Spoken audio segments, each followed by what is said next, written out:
Hey guys, Angry Monkey here. Let's talk about Ohayocon, a yearly anime convention in Ohio, usually Columbus. However, this time was in Dayton, at the Dayton Convention Center on January 31st to February 2nd. Now, before I go too far, I'm well aware that there's still a lot of people boycotting this convention, which is probably what led to the move from Columbus to Dayton. And if you're one of those people, just please click off the video. Do a thumbs down if you feel like you need to do something, but I'm not interested in hearing all the negativity. Just go away. If you want, go to SekaiCon. It's the branch off of Ohayocon is SekaiCon that's going to happen in mid-April. So if you're against Ohayocon, well, you might enjoy SekaiCon then. Although there is apparently a lawsuit happening where Ohayocon is suing SekaiCon because they stole some trade secrets. I don't really know too much about it, but there is this article here about it. So you could pause the video and read through that. But there were a few other complaints that I did have about Ohayocon 2025, and so I guess I'll spend the next few minutes talking about some of these red flag level issues that I had. One of them being I didn't get the schedule until Tuesday night. The convention started Friday, and they didn't give us a schedule until like 7 p.m. on Tuesday. It's not really a lot of time to plan your weekend. Because there were a lot of people that's like, well, I was going to go, but I don't know what the schedule's going to be. I don't know what the best day to go is, and they probably didn't go because of that. So that's really unfortunate. Another big thing is they didn't have a food court, and there's not really any places to sit, and they also had signs posted all over the place that says no outside food. Well, people gotta eat, so what are you gonna do? Well, they had a couple food trucks outside, but again, it's January, February weather. It's cold. The food was good. They had tacos, they had barbecue, they had some kind of Philippine type thing, and they did have some tables outside, but again, it's cold. So if you got one of the few tables inside, well, gotta look over your shoulder, make sure you don't get yelled at by con staff, I guess. Like I said, there were a bunch of signs. Security didn't care, though, so that's cool, at least. Yeah, people walked in with their food from the food truck. Oh, looking for a place to sit. Oh, there's some tables up on the third floor. So I guess the security didn't care. I mean, they understood that we gotta eat. But I don't know why there were so many no outside food things when there's no places around to eat. Like, the closest thing was a McDonald's that was, like, $4 away. And, again, it's January. The biggest problem, though, was the convention was split between the Convention Center and the Marriott Hotel. By the way, you're seeing footage of the Marriott Hotel, which had panel rooms 5 and 6, the game room, the arcade, and the board game room. Whereas the Convention Center had all the anime videos and the AMVs playing, as well as the main events room and the 4 main panel rooms. Shuttles did come every 15 minutes to take you between the two, and that was free, which was nice. But that was like a 15-minute round trip, I guess, when you consider like people loading up, the drive, unloading, and then reloading and driving back. So like every 15 minutes, or you can do a 34-minute walk, which is inconvenient because, it's January. But it's also very unfortunate because there were some great panels that were happening at the Marriott. But I'm thinking, I don't want to get on a bus and do all that. I'm so used to getting up from one room to go down the hall to another room. That's how conventions always are. But the fact that this whole idea of having to go to a whole other building, it's like, I just don't want to do that. I went over there once because John Swayze was kind of the guest of honor during the 2025 roast. Although that was supposed to be from 8 to 9, and they didn't start until about 8:30 to about 9:45. Which I guess that's good because I missed the 7:30 bus, so I had to wait for the 7:45 bus. I'm thinking like, oh geez, I hope I get there on time. I hope it's not like a packed room. Well, fortunately I got there on time, and fortunately I had plenty of time to kill because it didn't start till 8:30. But anyway, that was my Friday. But other things before I move on to Saturday that I did was I got to watch from 11:30 to 12:30 Natsume's Book of Friends. I watched the first 2 episodes there. That was a wholesome anime. And then about 12:20, I thought, okay, I'm going to go down to the dealer room before it opens and get in line and start shopping. However, I had to wait about 40 minutes because they didn't open till 1. Again, there was no communication on when things opened. It wasn't on the website anywhere, and not even the staff really knew what was going on. But I found a lot of great stuff there, and I met a lot of great voice actors as well. Some of them I've met before, a couple of them I haven't, but again, I got some really cool autographs there. So here is my picture of all my autographs, which normally I do like, oh, I'm going to circle this one, and like, oh, so-and-so. Yeah, I'm just going to skip over that and just say, I met Grayley, who signed for Vinland Saga, Devil's a Part-Timer, My Hero Academia, Future Diary, and Dr. Stone. Trina Nishimura, I've met her before, but I had her sign for Bento, My Hero Academia, and Fullmetal Alchemist Brotherhood. Kyle Jones signed for Vinland Saga. Jay Hickman signed for Food Wars and Vinland Saga. Now, I can't remember if it was Kyle or Jay, but one of those was only $10, which was a pretty good deal. Rob Mungle also signed for Vinland Saga. His was free, by the way. That was really nice. John Swayze signed for One Piece, Vinland Saga, and Food Wars. And his daughter, Olivia Swayze, was also in Vinland Saga. So I got like 5 or 6 Vinland Saga autographs there. That was great. And Bryce Pappenbrook, I had him signed for both the Danganronpa anime and the game, and Demon Slayer. However, there were a couple issues, like Olivia Swayze missed her 3 a.m. flight, so she didn't get into Dayton until like 9:30 at night, so I didn't get a chance to talk to her until Saturday. John Swayze also missed his flight, which I learned during a Rob Mungle panel while he was doing a comedy hour, that he got a text from John Swayze saying, hey, I'm in Columbus, where's my ride? Which he replies, your ride is in Dayton. So somebody had to drive from Dayton to Columbus to pick him up. So that was really unfortunate to John, but it led to a funny story. Bryce Pappenbrook was late. He was going to be there late on Friday, but he had to cancel Friday altogether, but he was there Saturday and Sunday. Last minute gig that got booked, and he had to do something. But it was great to talk to him.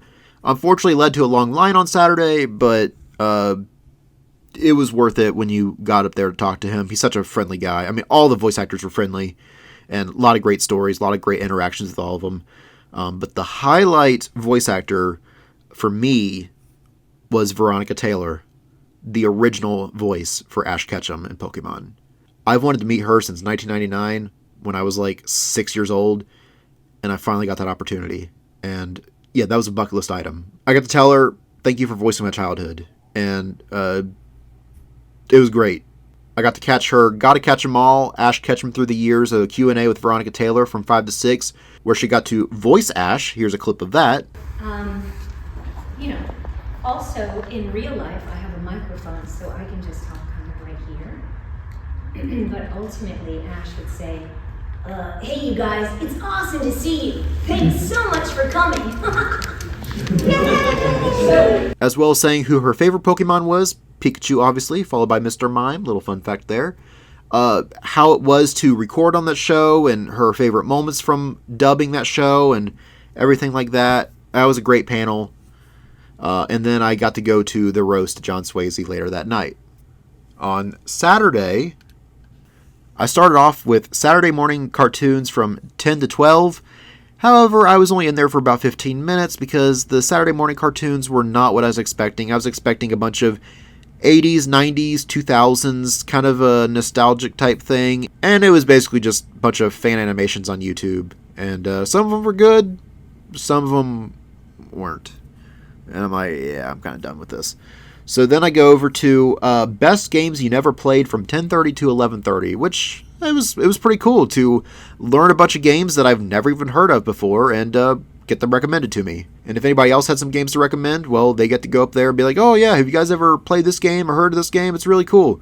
And share that with the rest of the panel. So that was really cool. I went to We're Here to Help, Supporting Character Archetypes in Anime and Pop Culture, which... These are the kind of panels I enjoy, where you have the slideshow and you have like a breakdown of a certain thing. And I really enjoyed that, where you're just talking about different archetypes in anime and pop culture. Basically, you have like the hero and the love interest and some of the supporting roles, like the sage or the wise one, they sometimes call it. So it was really cool to learn about that. Then I went down to Bryce's line because Bryce wasn't there on Friday, so I had to get his autograph on Saturday. So what would have been about a 10-minute line was like an hour and 40-minute line.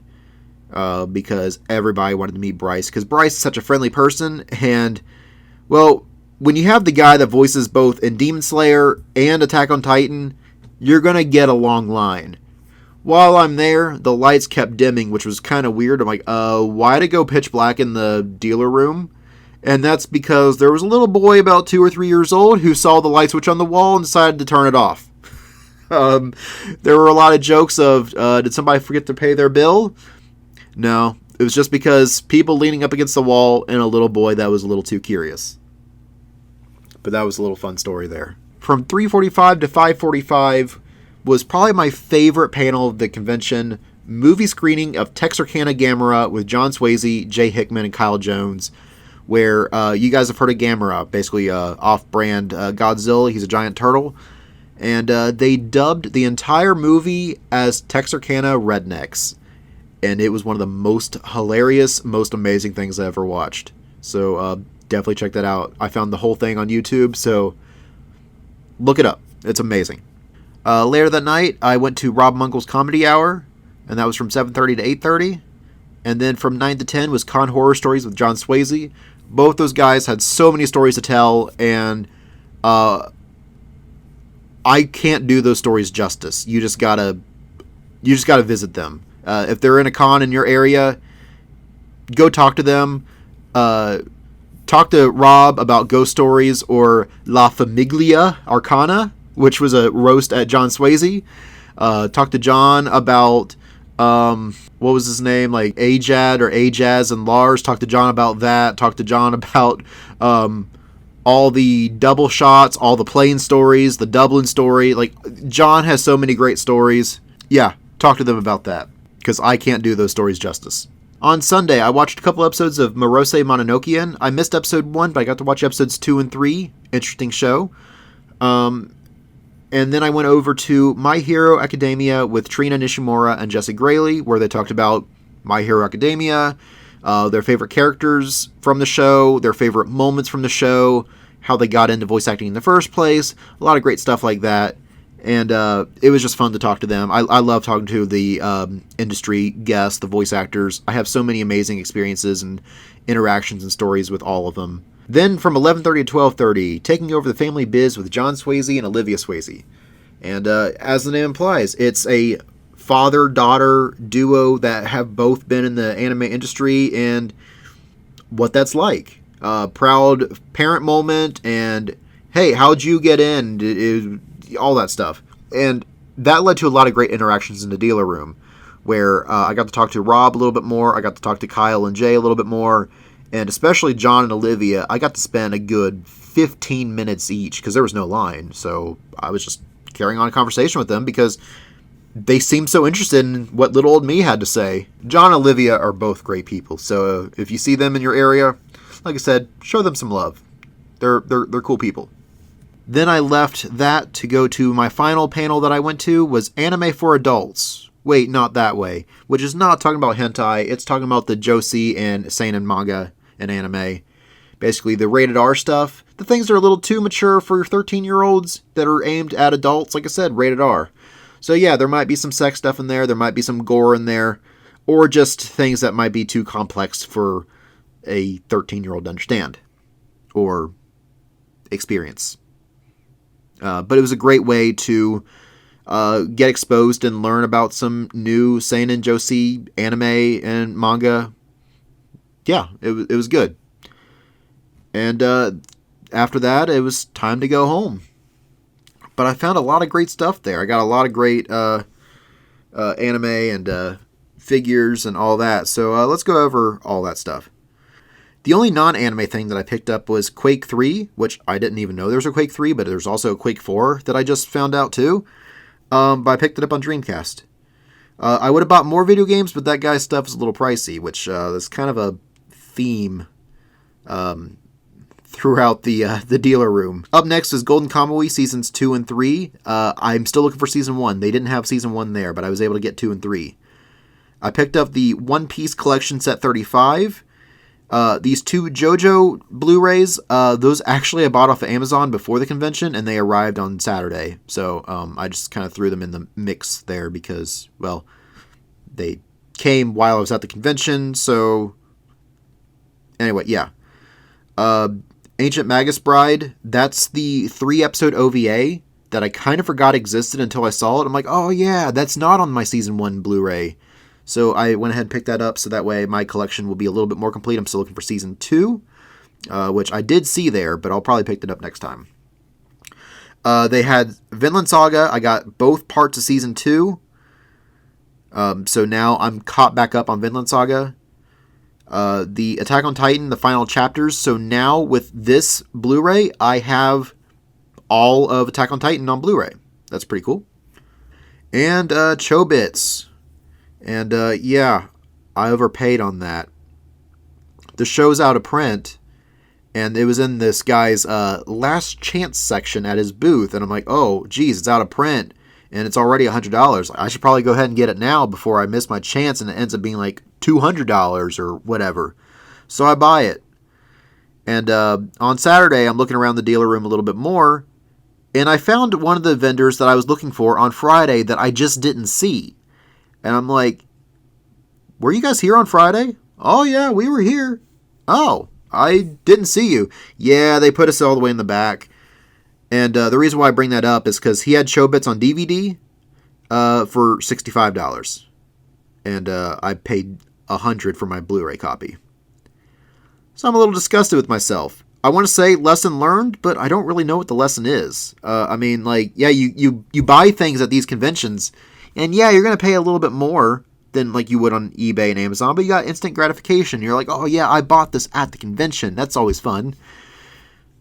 But yeah, I paid $35 more. And yeah, I'm kicking myself for that. Anyway, I got some figures too. Kind of the highlight on the figures would be the Forger family. So I just started Spy Family like at the end of the year last year, like December. And finished up Season 2 in the movie at the beginning of the year this year. So it's a little fresh in my head. I'm like, I hope I find the Forger family here. That'd be pretty cool. And sure enough, yeah, I found all 3 of the members, plus Bond, at one booth. And I got $10 off for buying them together. So Anya came with Bond, and then Lloyd and Yor were separate, of course. But I was able to get the entire family at one booth. That was really exciting. Holo and Kuwabara I got at a different booth, and I finally found Kuwabara. I've been looking for him for a couple years now. He was the last of the main 4, and I was really excited to find him because I'm thinking like, man, I hope I find a Kuwabara here. Oh man, they got a really cool Kuwabara. Awesome. And well, Holo's Holo. Holo's great. So I was excited to find her too. I've been looking for an Eva Unit 2, Asuka's Eva from Evangelion. I've been looking for that for a while because the only ones I ever see are Chibi, and I don't want a Chibi. I just want a regular Eva Unit 2. So I was excited to find that, and I found Mari's, I forget what unit number hers is, but I found hers as well. Both those together for $30, like $15 each. So that was one of the best deals for Evangelion stuff I've ever seen. So yeah, that's what I got at the convention. Overall, yeah, it was pretty good. I mean, I have a lot of complaints that I mentioned at the beginning of the video, but I think if they do have it next year, and it sounds like they would, I think it'll be better. One of the reasons why this convention wasn't that great was because of the split between the Marriott and the convention center. And we had to share the convention center with a cheerleading competition, and I think that if that wasn't happening, we might have been able to have all of it in the convention center, and I think that would have just made things so much easier and better.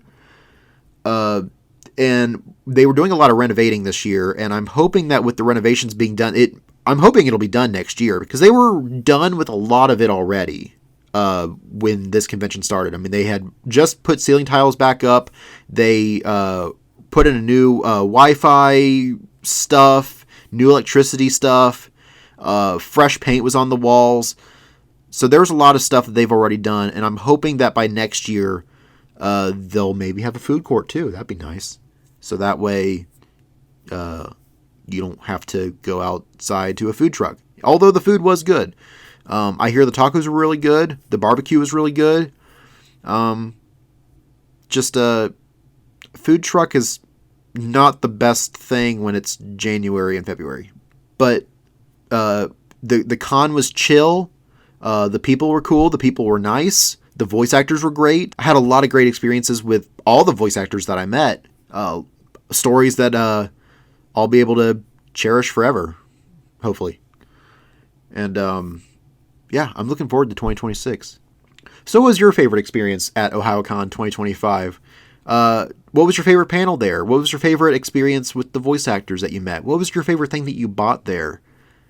Share all that in the comments below. But before I go, don't forget to like the video, subscribe, hit the bell so you're notified when another video comes out. I don't know what the next video is going to be. If it's going to be another anime-related thing, probably a video game-related thing, maybe starting a new series. I don't know what that's going to be yet. I'm still narrowing down a few ideas. But yeah, that might be the next thing is probably a new Let's Play series. That'd be pretty cool. I also have a Facebook page where you can follow me on Facebook, where I post these videos on there, and it's just another place to talk with you guys. So if you don't want to talk on YouTube for some reason, well, there's Facebook as well. I also have an Instagram where you can follow me on there. I forget that I have and never post anything to it, but I always advertise it on these videos and then say that I'm going to post something on Instagram, and I never do. But follow me on there anyway, because you never know when I'm going to post something on there, because I'm due to post something on there. It's been a while. But most importantly, I have a Discord where we talk about everything I mentioned in this video. Anime and Pokemon and video games, of course. Post memes, talk about nostalgia. We have a great small community that we'd love for you to join. All you need to do is just say, I want to join your Discord. I'll send you an invite, and we can have fun, hang out, nerd out, as I always say. Yeah, it's a good time. I hope you're able to join us. We'd love to have you. Anyway, this video's gone on long enough, so I'm going to say thank you for watching. Hope you enjoy the rest of your day.